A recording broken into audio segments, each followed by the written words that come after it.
नमस्कार, मैं रजत शर्मा आपका स्वागत करता हूं हमारे इस चैनल पर। तो चलिए शुरू करते हैं। वॉशिंगटन डीसी, दुनिया की सबसे ताकतवर इमारत व्हाइट हाउस, जहां हर शब्द, हर वाक्य अंतरराष्ट्रीय राजनीति दिशा तय कर सकता है। और इसी व्हाइट हाउस में एक बैठक हुई। अमेरिकी राष्ट्रपति डोनाल्ड ट्रंप और यूक्रेन के राष्ट्रपति वोलोदिमिर जेलेंस्की आमने सामने बैठे। पर यह बैठक सिर्फ कूटनीतिक नहीं थी, ये बैठक एक टकराव बन गई, राजनीति, युद्ध और शक्ति के बीच। इससे पहले अगर आपको भी ऐसी वैश्विक खबरें पसंद हैं तो आप हमारे इस चैनल को सब्सक्राइब कर लीजिए। तो चलिए आगे बढ़ते हैं। अक्टूबर 2025 की सुबह व्हाइट हाउस के ईस्ट रूम में दोनों नेताओं की बैठक शुरू हुई। मीडिया को बस कुछ आरंभिक क्षण देखने दिए गए, फोटो ली गई, मुस्कानें बंटी, और जैसे ही कैमरे गए हवा का रुख बदल गया। ऑन स्क्रीन टेक्स्ट स्रोतों के मुताबिक बातचीत शुरू होते ही माहौल तनावपूर्ण हो गया। ट्रंप ने अपने अंदाजा में बातचीत शुरू की, सीधी, कठोर और बिना कूटनीतिक फिल्टर के। उन्होंने कहा कि अमेरिका यूक्रेन की मदद कर रहा है, लेकिन यह मदद सीमित संसाधनों और अमेरिकी हितों के भीतर रहनी चाहिए। जेलेंस्की ने वहीं से बात को आगे बढ़ाया, यूक्रेन के लिए और मजबूत रक्षा सहायता और रूस पर अधिक प्रतिबंधों की मांग की। लेकिन ट्रंप का जवाब चौंकाने वाला था। उन्होंने सीधे कहा, अगर पुतिन सच में चाहें तो यूक्रेन को तबाह कर देंगे। कमरे में सन्नाटा छा गया। यह बयान अपने आप में एक संदेश था। कुछ लोगों के लिए यह धमकी जैसी बात लगी और कुछ ट्रंप समर्थकों के लिए यथार्थवादी चेतावनी। राजनीतिक विश्लेषक कहते हैं ट्रंप इस बयान से दो बातें साफ करना चाहते थे। एक, अमेरिका यूक्रेन के पीछे है लेकिन अपने सैनिक नहीं भेजेगा। दो, व्लादिमीर पुतिन की सैन्य शक्ति को हल्के में नहीं लिया जाना चाहिए। पर इस बयान ने सोशल मीडिया पर आग लगा दी। क्या ट्रंप पुतिन का डर दिखा रहे हैं या उनका बचाव कर रहे हैं? यह सवाल अब ट्विटर थ्रेड से लेकर न्यूज़रूम तक छा गया। बातचीत बढ़ी।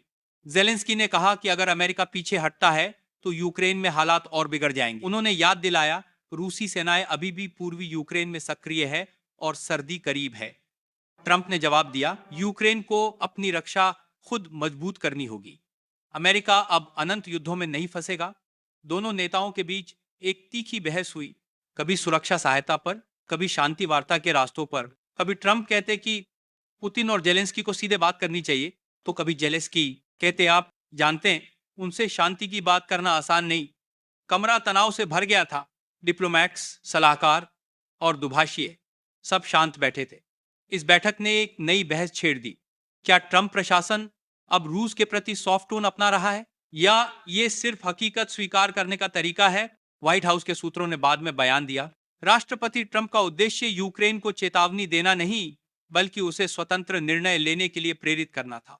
पर वैश्विक राजनीति में शब्दों का अर्थ केवल शब्दों में नहीं होता, वे संदेश बन जाते हैं। और इस संदेश को रूस में बिल्कुल अलग तरह से समझा गया। क्रेमलिन ने अमेरिकी बयान पर सीधे प्रतिक्रिया नहीं दी, पर रूस के राज्य टीवी चैनलों पर एक ही लाइन बार बार दोहराई गई, ट्रंप जानते हैं कि रूस की शक्ति क्या है। यह वही वाक्य था जो मॉस्को के विश्लेषकों के लिए घोषणा पत्र जैसा लग रहा था। रूस के विदेश मंत्रालय ने कहा, यूक्रेन में युद्ध अमेरिका की नीति का परिणाम है और रूस अपने राष्ट्रीय हितों की रक्षा करता रहेगा। दूसरी ओर यूरोपीय नेताओं में चिंता बढ़ गई।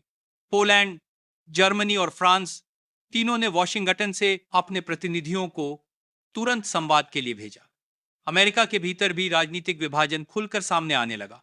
डेमोक्रेटिक सीनेटरों ने कहा, यह बयान अमेरिका की यूक्रेन नीति को कमजोर करता है, जबकि रिपब्लिकन नेताओं का तर्क था, राष्ट्रपति ट्रंप बस एक भू राजनीतिक सच्चाई बयां कर रहे हैं। फॉक्स और सीएनएन पर तीखी बहसें चली, कौन सही है? जोश में बोला गया राष्ट्रपति का बयान या एक सोचा समझा रणनीतिक संदेश? कीव में माहौल और भी भारी था। यूक्रेनी मीडिया ने कहा, यह पहली बार है जब अमेरिका के शीर्ष नेतृत्व ने इतने खुले रूप में रूस की शक्ति को स्वीकार किया। जेलेंस्की के नजदीकी सूत्रों का कहना है, उन्होंने बैठक के बाद तुरंत अपने राष्ट्रीय सुरक्षा सलाहकारों को बुलाया। उनका संदेश साफ था, हम किसी पर निर्भर नहीं रहेंगे, हमें अपनी रक्षा खुद करनी होगी। शायद इसी का परिणाम था कि अगले हफ्ते यूक्रेन ने अपने घरेलू रक्षा बजट में 20% की बढ़ोतरी कर दी।